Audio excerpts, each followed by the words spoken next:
I just did something that most tech reviewers refuse to do. I bought 5 Xiaomi phones with my own money, used each one as my daily driver for a week straight, and I'm about to tell you exactly which ones deserve your hard-earned cash and which ones are just impressive spec sheets hiding a disappointing reality. Here's the thing nobody wants to admit. Xiaomi has quietly built the most dangerous phone lineup in the world right now. Dangerous for Samsung, dangerous for Apple, dangerous for anyone charging you $1,000 for hardware that a $300 Xiaomi phone can match in 3 out of 4 real-world categories. And I have proof. But before we get into it, I need to warn you about something. Number 2 on this list has a camera system that made me question whether I even need to carry my mirrorless camera anymore. And number 1, the one I'm going to tell you about last, is the phone I've personally switched to. My iPhone is sitting in a drawer right now. That's how good this got. Here's how we're doing this. 5 phones, 5 categories. I'll tell you exactly who each phone is for, exactly what it gets wrong, and exactly which one you should buy based on your actual life. Not a benchmark score you'll never feel in your hands. Let's start at the bottom and work our way up. Number 5, Poco C65, the best budget pick. 250 million people on this planet are looking for a smartphone right now with a budget under $150, and most of them are going to get robbed. They're going to buy some no-name device that lags, throttles, and dies within 18 months. The Poco C65 exists to stop that from happening. At around $110 to $130 depending on where you buy it, this phone does something remarkable.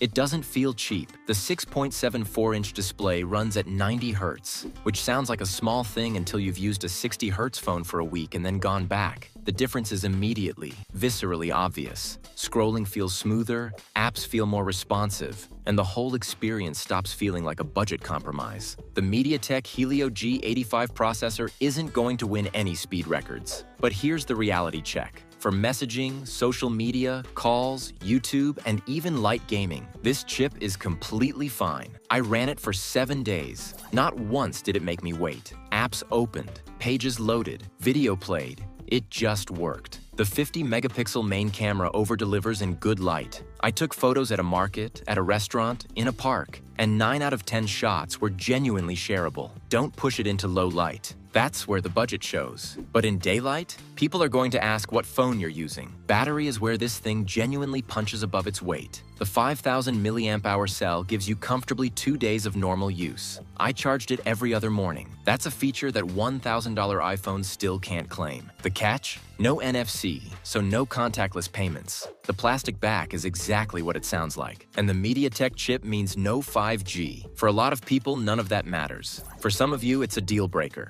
Know which camp you're in before you buy. If your budget is under $150 and you want a phone that won't embarrass you, the Poco C65 is the answer. Period. Number 4, Poco F7, best value. This is the phone that has no right to exist at its price point. The Poco F7 at around $300 is what happens when a company decides to absolutely demolish the mid-range category and worry about the consequences later. Snapdragon 8S Gen 4. Let that sink in. That's a flagship tier chip inside a $300 phone. For context, Samsung and Apple put chips at this performance level inside devices that cost 3 times as much. You are getting flagship performance at mid-range money, and the experience backs it up completely. I threw everything at this phone during my week of testing. Genshin Impact at max settings, 4-way video calls while running navigation in the background, editing and exporting 4K video clips directly on the device. The Poco F7 handled all of it without throttling, without overheating to the point of discomfort,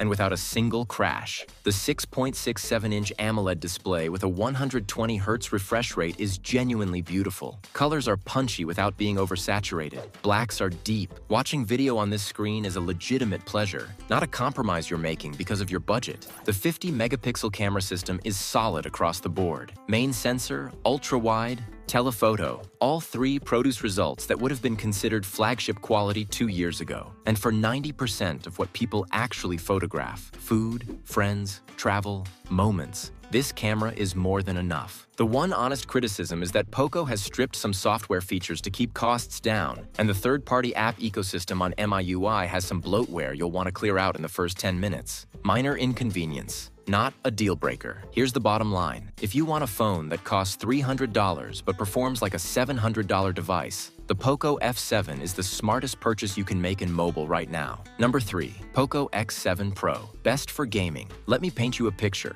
You're in the middle of a ranked match. Your phone is getting warm. Your frame rate is starting to dip. Your thumbs are slightly slipping on a screen that's accumulated 3 hours of fingerprints. You lose. And somewhere in the back of your mind, you're blaming the hardware. The Poco X7 Pro was built specifically to make sure that scenario never happens to you again. The MediaTek Dimensity 8400 Ultra chip paired with up to 12 gigabytes of RAM is a gaming-optimized processor that delivers consistent, sustained performance, not just a burst of speed that fades after the device heats up. I played demanding titles for 3-hour sessions. The performance at the end of Hour 3 was indistinguishable from Hour 1. That thermal management is the real headline here, not the chip name. The 6.67-inch AMOLED display runs at 144 Hz, not 90, not 120, 144 Hz. In fast-paced games, the visual smoothness is something you feel as much as see. Enemy movements, fast animations, rapid scrolling, everything feels immediate, responsive, like the screen is reading your intentions before your fingers finish moving. The 6,550 mAh battery is enormous. Gaming is one of the most battery-intensive things you can do on a phone. Even with aggressive gameplay,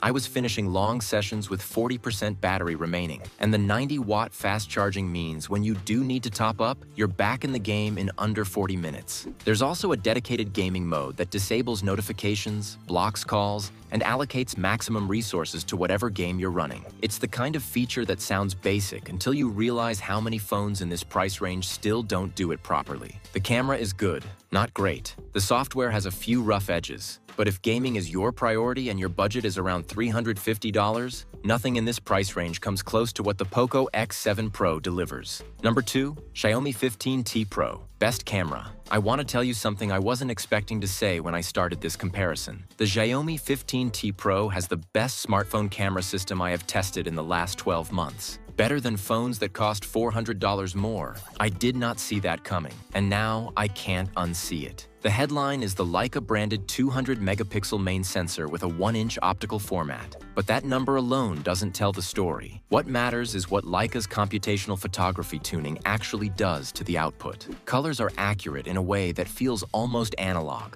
Not the hyper-processed, over-sharpened, artificially brightened look you get from other flagship cameras. These photos look like photos, not like renders. The telephoto system goes to 4.3 times optical zoom with lossless quality maintained up to 10 times. I photographed street scenes from across a plaza. I photographed birds in a park. I photographed a menu on a restaurant wall from the other side of the room just because I could. Every shot was sharp, detailed, and perfectly exposed without me touching a single manual setting. Low light is where this camera genuinely separated itself from the competition. I took the same shots at night with 3 other flagship phones. The 15T Pro's images had more detail, less noise, and better color retention and shadows than phones from brands that have been making cameras far longer. It's not subtle, it's obvious. The Snapdragon 8 Elite chip means performance is completely unrestricted. This phone never slows down for any reason. The 5,000 mAh battery with 120-watt charging goes from 0 to full in 23 minutes. I timed it 3 times, 23 minutes, every time. At around $700, this is not an impulse purchase. But if photography matters to you, if you're someone who takes pictures to actually remember moments rather than just prove you were there, the Xiaomi 15T Pro will make you a better photographer without asking anything of you in return. Number 1. Xiaomi 15.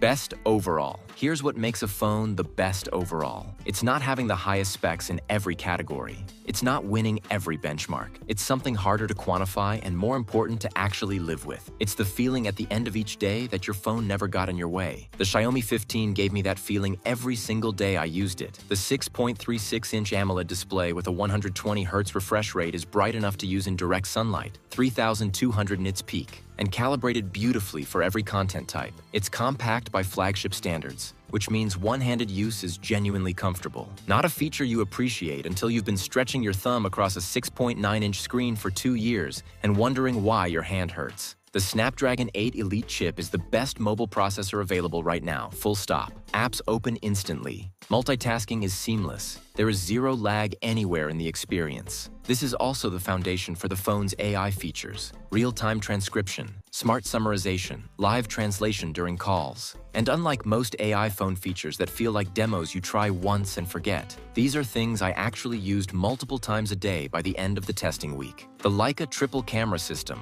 50 megapixel main, 50 megapixel ultra-wide, 50 megapixel telephoto, is stunningly consistent. Every lens produces images that match each other in color science and sharpness. That might sound like a technical detail, but when you're switching between focal lengths to capture a scene, having 3 lenses that feel like one coherent system changes how you shoot. Battery is a 5,240 milliamp cell with 90-watt wired and 50-watt wireless charging. I consistently ended days with 30 to 40% remaining despite heavy use. And the wireless charging at that speed is fast enough that throwing it on a pad for 30 minutes actually means something. The price sits around $800 to $900. That puts it in direct competition with the iPhone 16 and the Samsung Galaxy S25. It beats both of them on camera hardware, matches them on performance, outlasts them on battery, and costs less. That's not a marketing claim. That's what a week of daily use revealed. This is the phone I switched to. This is the phone I'd recommend to anyone who wants the absolute best all-around experience that Xiaomi makes. And honestly, the best all-around experience at this price point from anyone.